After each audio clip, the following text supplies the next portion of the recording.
ইতিহাসে প্রথমবারের মতো দেশের শীর্ষস্থানীয় ব্যবসায়ী ও শিল্প উদ্যোক্তাদের সঙ্গে মতবিনিময়ের আয়োজন করে জামায়াতে ইসলামী। উপস্থিত ছিলেন দেশের শীর্ষ ব্যবসায়ীরা। তাদের সমস্যা ও সমাধানে আগামী সরকার কিভাবে কাজ করতে পারে তা তুলে ধরেন তারা। পলিসি সাপোর্ট বলেন, সুরক্ষা বলেন বা ওদের থেকে শোনা বলেন, এটা কিন্তু শোনে না। এফবিসিসিআই এর সাবেক সভাপতি এ কে আজাদ সম্পদ ও অর্থ পাচারকারীদের শাস্তির আওতায় আনার দাবি জানান। আপনাকেই বলছি, ইন্স্যুরেন্স করলে সিটিতে সুরক্ষা পাবেন নিশ্চিত।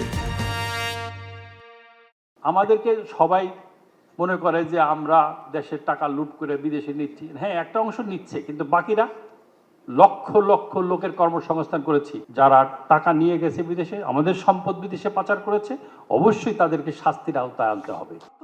ব্যবসায়ীদের স্বাধীনতা ও সুরক্ষার পাশাপাশি প্রতিযোগিতাশীল দেশগুলোর মতো আঞ্চলিক ব্যবসাকে গুরুত্ব দিতে আহ্বান জানান ব্যবসায়ীরা। এছাড়া নতুন সরকারকে অবশ্যই নিরপেক্ষ থেকে ব্যবসা উন্নয়ন করতে কাজ করার কথা জানান তারা। যারা আসে সরকারে সবকিছু অটোমেশন করে দেন, নিয়ম কানুন করে দেন।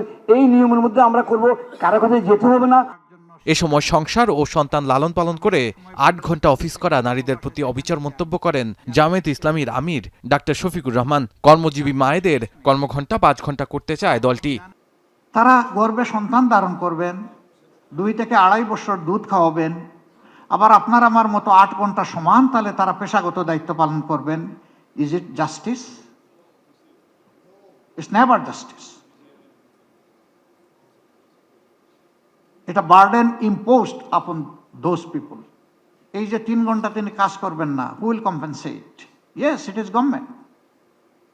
এটা গভর্নমেন্টের রেসপন্সিবিলিটি। এছাড়া ক্ষমতায় গেলে লাল ফিতার দৌরত্ব বন্ধ করে ঘুষ ও চাঁদাবাজি মুক্ত ব্যবসা বান্ধব রাষ্ট্র করার অঙ্গীকার করেন জামায়াতে ইসলামীর আমির শফিকুর রহমান। লাল ফিতাকে টুকরা টুকরা করে কেচি দিয়ে কেটে দেব। লাল ফিতা কারো হাতে থাকতে দেব না। আমাদের নিজস্ব কোনো এজেন্ডা নাই।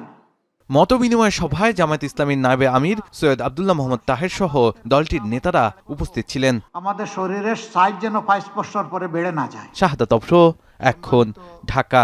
এবং শিল্পপতি বন্ধুগণ।